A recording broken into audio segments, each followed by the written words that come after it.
This is going to be a very short video on Rockhopper Exploration. If you're interested in Rockhopper, about a month ago I did a very detailed video on them, so make sure you take a look at that. After doing that video, I decided to sell my Rockhopper, which I did at quite a nice little tidy profit.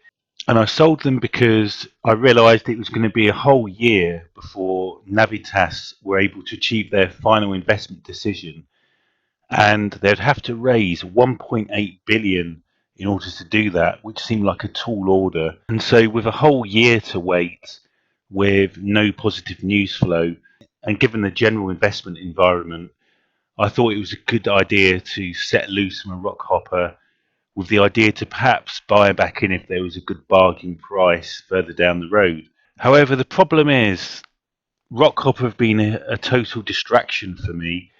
I found myself in recent weeks just continually checking them up, thinking about them, and it's becoming a bit of a distraction from what's important, which is my management of my overall portfolio.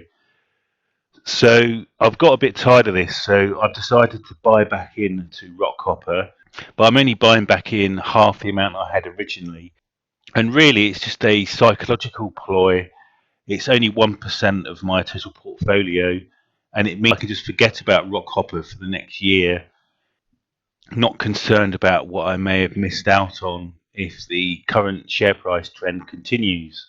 Despite this, you could say I'm buying back in against my better judgment, because I'm fairly sure that the share price will go down in the next year. And the reason is that they've got a whole year to wait before Navitas achieve their final investment decision. They've got to raise 1.8 billion, which I think is a very tall order, and all of money.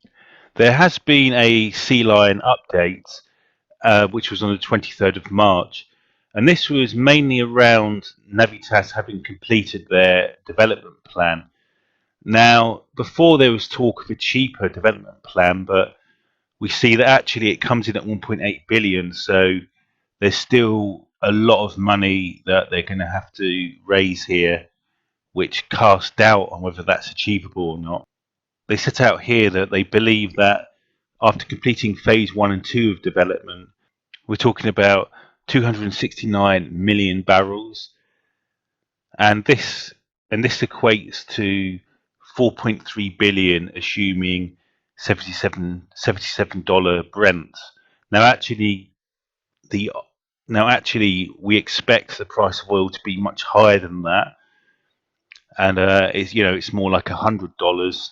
But all the same, that's a nice conservative assessment, and this allows me to work out Rockhopper's 35% share at 1.5 billion. So that certainly confirms that we're still in the right ballpark here in terms of the added value. And also there's some detail on the Abraham and Mayer. This I actually expected to come through around the same time as the come in. So that completes my video.